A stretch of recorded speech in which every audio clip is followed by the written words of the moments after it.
पालघर में जिस तरह की नृशंस और निर्मम हत्या साधुओं की हुई, उससे पूरे देश में लोग गुस्सा हैं। इस वक्त महाराष्ट्र के पूर्व मुख्यमंत्री देवेंद्र फडणवीस हमारे साथ जुड़ रहे हैं। देवेंद्र जी, पूरे देश में गुस्सा है जिस तरह से साधुओं की निर्मम हत्या की गई, जिस तरह से लॉकडाउन के समय एक पूरी की पूरी भीड़ ने साधुओं को पीट पीट कर मार डाला। कौन है इसके लिए जिम्मेदार? देखिए, बहुत ही बर्बरतापूर्ण तरीके से साधुओं को मारा गया है। मैं आपसे रिक्वेस्ट करता हूं, मुझे बहुत इको आ रहा है, मैं बात नहीं कर पा रहा हूं। आप कृपया बताइए इको ना आए। जी बिल्कुल देवेंद्र जी, हम उसे ठीक करा रहे हैं। घटना जो है बहुत ही बर्बरतापूर्ण तरीके से साधुओं को मारा गया है, और जिस प्रकार से पुलिस देखती रही है, पुलिस ने इस मामले में अगर हम वीडियो देखें तो ध्यान में आता है कि मानो एक संत को तो सीधा भीड़ के हवाले कर दिया। वो संत बेचारे प्रयास कर रहे थे पुलिस के पीछे छुपने का, पुलिस का हाथ पकड़ने का, लेकिन उनको मानो बिल्कुल भीड़ के हवाले कर देने का काम हुआ। और जहां तक मेरी जानकारी है, वहां पर एक एएसआई भी थे जिनके पास बंदूक भी थी। बावजूद उसके न किसी को धमकाया गया, न किसी को डराया गया, न कोई हवा में फायर किया गया। और इस प्रकार से केवल संतों को भीड़ के हवाले छोड़ देना, और उसमें भी आप देखिए, वो शायद जो चौकी नजर आती है फॉरेस्ट की चौकी है, इस चौकी से उनको बाहर निकाला गया। पुलिस वाले बाहर निकलकर एक प्रकार से सौंपते हैं। ऐसी जो अवस्था दिखाई पड़ती है, मैंने इतनी बर्बरतापूर्ण तरीके से पुलिस के सामने कोई घटना हो, ये तो मेरे जीवन में मैं पहली बार देख रहा हूं। देवेंद्र जी, आप इस राज्य के मुखिया रहे हैं, आप मुख्यमंत्री रहे हैं महाराष्ट्र के। ये पुलिस वही पुलिस है किस तरह से उन साधुओं को भीड़ के हवाले कर दिया। हम कहते हैं कि पुलिस रक्षक है, यहां तो भक्षक बनी नजर आई। देखिए, सबसे महत्व की बात यह है कि जो कुल मिलाकर पुलिस तो वही रहती है, केवल नेतृत्व बदलता है, राजनीतिक नेतृत्व बदलता है। और आज जिस प्रकार से वहां पर यह सारी भीड़ ने वहां भीड़ पेश आई है, उसको देखते हुए वहां पर पुलिस ने जो कार्रवाई की है, इस पर मैं ऐसा मानता हूं कि महाराष्ट्र पुलिस का नाम तो देश में बहुत बड़ा है, पर इस प्रकार की घटनाएं जो पुलिस के नाम पर बिल्कुल धब्बा इससे लग रहा है, और महाराष्ट्र में भी ऐसी घटना होना, ये महाराष्ट्र राज्य के नाम पर जिस प्रकार का धब्बा लग रहा है। लेकिन इसमें महत्व की बात यह है कि ये सारी चीजें होने के बाद जब तक मीडिया में ये चीजें नहीं आई, तब तक हमारी सरकार जागी नहीं। हमारे गृह मंत्री का कोई स्टेटमेंट नहीं, हमारे मुख्यमंत्री का कोई स्टेटमेंट नहीं। जब ये मीडिया में चीजें आई, और वो कब, 2 दिन बाद 18 तारीख को जब मीडिया में चीजें आना शुरू हुई, उसके बाद ये जागे और आज जाकर चौथे दिन ये स्टेटमेंट देते हैं। तो मुझे लगता है कि कितने सीरियस हमारा गृह मंत्रालय है, कितने सीरियस गृह मंत्री और मुख्यमंत्री है, इसका भी हमको अंदाजा लेना पड़ेगा। और देवेंद्र जी, आज भी एक देवेंद्र फडणवीस या कुछ चुनिंदा देश के बड़े नेता ही क्यों बोल रहे हैं इस घटना पर? क्यों बाकी लोग चुप हैं? इस घटना पर कुछ लोगों की ही बात सामने आई है, बाकी सब चुप क्यों हैं? देखिए, मैं तो ऐसा मानता हूं कि जिसके साथ घटना होती है उसका जाति धर्म कुछ देखना नहीं चाहिए, क्योंकि किसी के भी साथ हो, किसी भी धर्म के व्यक्ति के साथ हो, तो भी ये गलत ही बात है। लेकिन एक बात है कि कुछ लोगों के लिए सेक्युलर लिंचिंग है, और इसलिए उनको ऐसा लगता है कि इसके ऊपर बोलना ये उनकी जिम्मेदारी भी नहीं है, और ये उनके एजेंडा पर भी नहीं आता। और इसलिए कई लोग जो इससे पहले बड़े बड़े शब्दों में बोलते थे और गला फाड़ फाड़ कर चिल्लाते थे, ऐसे सारे लोग इन संतों के साथ ऐसी घटना होने के बाद चुप तो है ही, और केवल चुप नहीं है तो अलग अलग प्रकार के चीजें सामने रख रहे हैं कि वहां पर ऐसा नहीं हुआ, वहां वैसा नहीं हुआ, और सारे प्रकार के डिफेंस, मानो वही सरकार हो, इस प्रकार के डिफेंस सामने करने की कोशिश कर रहे हैं। तो मुझे लगता है कि ये जो किसी की मौत के बाद सेक्युलरिज्म और नॉन सेक्युलरिज्म इस प्रकार से अगर उसको आंका जाता है तो ये बहुत गलत है। देवेंद्र जी, मैं तो आपसे सीधी बात बोलूंगी, लोगों में गुस्सा इसलिए है क्योंकि जो बाला साहेब ठाकरे जीवन भर भगवा पहनते रहे, उनकी पार्टी की सरकार, और वहां भगवे पर हमला होता है और चुप रहती है वो सरकार। जी बिल्कुल सही बात है, क्योंकि इतना बर्बरतापूर्ण कृत्य होने के बाद सरकार की ओर से 3 दिन तक कोई भी प्रतिक्रिया नहीं दी जाती। अगर कल बड़े पैमाने पर सोशल मीडिया और इलेक्ट्रॉनिक मीडिया और मेनस्ट्रीम मीडिया इसके ऊपर अभिव्यक्त नहीं होता और इतने बड़े पैमाने पर प्रश्न चिन्ह खड़े नहीं करता, तो मुझे नहीं लगता कि सरकार की ओर से कोई बात सामने आती। अब जाकर आज हमारे मुख्यमंत्री जी ने यह कहा है कि हम कार्रवाई कर रहे हैं और हमने कुछ लोगों को पकड़ा है, लेकिन ऐसा कहकर नहीं होगा। जिस प्रकार की घटना घटी है उसमें सरकार कितनी सीरियस है। हम भारत में, हम महाराष्ट्र में, हम कहां रह रहे हैं, कहां पर ये सारी घटनाएं हो रही है, इसको तो ध्यान देना पड़ेगा। ऐसी घटनाएं इस देश के अंदर और महाराष्ट्र के अंदर इससे पहले नहीं होती थी। देवेंद्र जी, उद्धव ठाकरे अभी भी कह रहे हैं कि जो विपक्ष है वो इस पूरी घटना को सांप्रदायिक बनाने की कोशिश में लगा हुआ है। अभी भी वो सांप्रदायिकता का एंगल खंगाल रहे हैं और उसको विपक्ष पर डाल रहे हैं। देखिए, आजकल उद्धव जी को सारी सलाह ये कांग्रेस और एनसीपी से मिलती है, और कांग्रेस और एनसीपी की सलाह से चलने वाले हमारे मुख्यमंत्री जी अगर ऐसी बात कहते हैं तो कोई आश्चर्य करने की बात नहीं है।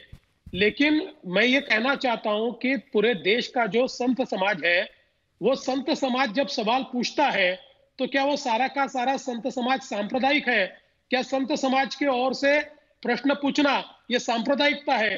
क्या संत समाज ने यह सवाल पूछना छोड़ देना चाहिए कि हमारे 2 संतों को क्यों बर्बरतापूर्ण मारा गया, क्यों हमारे संतों को पुलिस के सामने मारा गया? इस प्रकार का सवाल अगर हमारा संत समुदाय पूछे तो क्या वो इस प्रकार से उनको कम्युनल कहा जा सकेगा? मुझे ऐसा लगता है कहीं ना कहीं अपने गिरेबान में झांकने की आवश्यकता है। देवेंद्र जी, जिस तरह से इन तस्वीरों में पुलिस की भूमिका नजर आती है, बचाने के बजाय खुद किस तरह से सरेंडर मोड में है, जाने दिया साधुओं को भीड़ के बीच पिटने के लिए, किस तरह से उस भीड़ ने पीट पीट कर मार डाला। क्या इस सरेंडर मोड में रहकर यह पुलिस काम कर रही है? बड़ा सवाल उस पुलिस पर और इस सरकार पर।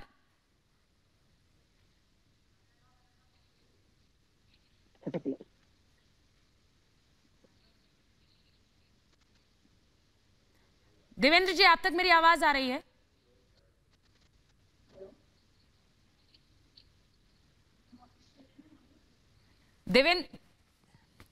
देवेंद्र फडणवीस महाराष्ट्र के मुख्यमंत्री रह चुके हैं और आज खुलकर सीधे सीधे वो उद्धव सरकार से सवाल पूछ रहे हैं।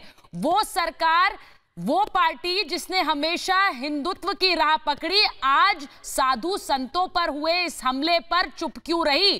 क्यों, जब घटना 17 तारीख को हुई तो अभी तक मीडिया रिपोर्ट्स का इंतजार क्यों किया इस पर कार्रवाई करने के लिए? सीधा सवाल देवेंद्र फडणवीस का उद्धव ठाकरे से कि क्यों उद्धव सरकार की नाक के नीचे उनकी पुलिस इस तरह से इस वहशी भीड़ के सामने सरेंडर कर रही है, साधु संतों को इस भीड़ के सामने खुला छोड़ दे रही है। और क्या हश्र हुआ वो आप सबने देखा है, किस तरह से इस भीड़ के सामने उन साधुओं को छोड़ दिया। देवेंद्र जी, यह कहा जा रहा है कि एक अफवाह चली और चोरी की अफवाह थी, लेकिन हमने देखा कि किस तरह पुलिस खुद इन लोगों को, इन साधुओं को बाहर लेकर आई और भीड़ के सामने छोड़ दिया। सरेंडर मोड में नजर आई है पुलिस पूरी तरह से। यह हो रहा है महाराष्ट्र में। जी बिल्कुल, जो वीडियो है उससे तो यही ध्यान में आता है कि पूरे तरीके से पुलिस ने वहां पर सरेंडर कर दिया।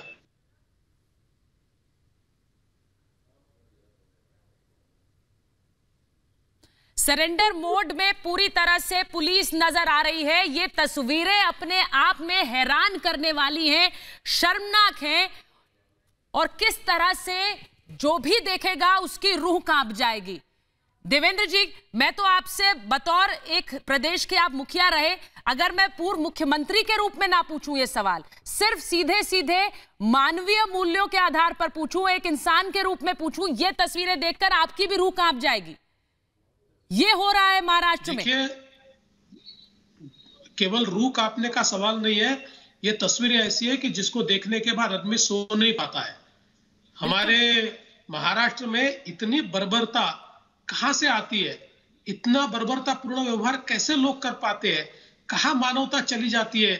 यह वो देश है जिसने दुनिया के लोगों को शरण दी, और उस देश के अंदर संतों के साथ ऐसा व्यवहार कैसे हो सकता है? और पुलिस के सामने ऐसा व्यवहार, और पुलिस उनको सौंप रही है। देखिए, मैं तो ऐसा कहता हूं, अनाकलनीय इस प्रकार का ये सारा व्यवहार है, अनाकलनीय इस प्रकार की ये घटना है। मैं देवेंद्र जी आपसे ये सवाल इसलिए पूछ रही हूं क्योंकि सुनील देवधर ने एक ट्वीट किया है और वो सीधे सीधे कह रहे हैं कि वो शख्स शरद पवार जी के एनसीपी का जिला पंचायत सदस्य काशीनाथ चौधरी है। स्थानीय लोगों के अनुसार जिसके इशारे पर यह हमला हुआ, उसके साथ विष्णु पात्रा, सुभाष भावर और धर्मा भावर, ये 3 सीपीएम के पंचायत सदस्य भी थे। इस पूरे मामले में क्या साजिश हुई, ये देवेंद्र फडणवीस को लगता है? देखिए, मैं बहुत जिम्मेदार आदमी हूं और इसलिए मैं कोई गैर जिम्मेदाराना बयान नहीं दूंगा जी। लेकिन जो बात सुनील जी ने कही है, वहां के लोगों ने मुझे भी वो वीडियो पर चिन्हित करके ये बताया कि ये आदमी एनसीपी का जिला पंचायत का सदस्य है, ये कम्युनिस्ट पार्टी के लोग हैं। वैसे भी वहां पर जिला पंचायत में एनसीपी के लोग चुनकर आए हैं और वहां का एमएलए ये कम्युनिस्ट पार्टी का है। और जब मुझे चिन्हित करके उन्होंने बताया तो मैंने स्वयं अपनी ओर से जिलाधीश को फोन किया और जिलाधीश को मैंने कहा है कि तुरंत आप इसको वेरीफाई कीजिए, क्योंकि सारे के सारे लोग वहां पर बताते हैं कि ये जो वीडियो में दिख रहे हैं ये एनसीपी और कम्युनिस्ट पार्टी के कुछ नेतागण उसमें दिख रहे हैं। तो अभी तक उनका कंफर्मेशन मुझे जिलाधीश ने दिया नहीं है, लेकिन वहां के सारे लोग बिल्कुल ये दावा करते हैं, जो प्रत्यक्षदर्शी लोग हैं वो भी दावा करते हैं कि वीडियो में दिखने वाले लोग ये वही लोग हैं, और इसलिए इसकी पड़ताल भी होनी ही चाहिए। देवेंद्र जी, यहां 2 चीजें हैं। पहली, जिस पर आपने बात कही कि किस तरह से एक सरकार की नाक के नीचे पुलिस किस तरह सरेंडर मोड में है, साधु संतों पर यह हमला हुआ और पुलिस वाले कुछ नहीं कर पाए, सरकार भी तब जागी जब मीडिया रिपोर्ट सामने आई। दूसरी बात जो अपने आप में हैरान करती है कि इस लॉकडाउन काल में यह भीड़ तंत्र को किस तरह से रजामंदी मिल गई। जी बिल्कुल, ये भी एक बहुत महत्वपूर्ण विषय है।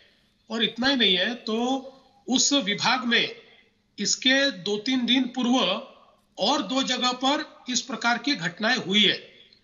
बिल्कुल ऐसी घटनाएं नहीं है, लेकिन लोगों का जमा होना और कुछ गड़बड़ियां करना। और मुझे तो जानकारी है कि कुछ लोग ये बिल्कुल अफवाह फैलाने का षड्यंत्र भी वहां कर रहे थे, और कुछ लोग लगातार वहां पर उल्टी सीधे चीजें भी कर रहे थे। लेकिन जिस प्रकार से कार्रवाई होनी चाहिए नहीं हुई, और यहाँ पर भी इतने लोग कैसे जमा हो गए ये मैं भी समझ नहीं सकता कि ये इतने लोग जमा हो गए। उन्होंने गाड़ियों को रोक लिया, उन्होंने बर्बरता से मार दिया। और ऐसा नहीं है कि ये कोई बहुत बाहर का इलाका है, जो कासा पुलिस स्टेशन है कोई बहुत दूर है, ऐसी भी बात नहीं है। और ये जो कहा जाता है कि बिल्कुल यूटी के पास, यूनियन टेरिटरी के पास है, नहीं जी, वहां से यूनियन टेरिटरी का जो मुख्यालय वो भी 56 किलोमीटर है।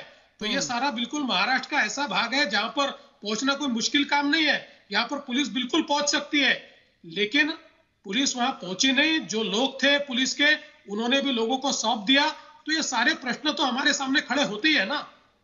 बिल्कुल। और देवेंद्र जी, एक आम आदमी जो ये खबर देखेगा वो तो यही पूछेगा कि चोरी की अगर अफवाह थी, जो की बात कही जा रही है, तो ऐसे में इन साधुओं को, इन संतों को भीड़ के हवाले करने की क्या जरूरत थी? क्यों एक पूरी की पूरी भीड़, जो सिर्फ ऐसा लगता है इस मंशा से आई कि इन 2 साधुओं को पीट पीट कर मार डाला जाए, इस मंशा के साथ वहां ये इतनी बड़ी संख्या में भीड़ कैसे पहुंची? नहीं, बिल्कुल। और देखिए, वो संत थे, साधु थे, वो लगातार बता रहे थे। और पुलिस का भी तो ये काम था कि पुलिस वहां पर सबको बताए कि भाई ये चोर नहीं है या कोई फालतू लोग नहीं है, ये साधु है और हम इनको अपने साथ ले जा रहे हैं। ऐसा कोई प्रयास ही दिखता नहीं है। देखिए, न कोई हवाई फायर किया गया है, न कोई बताने की बात की गई है।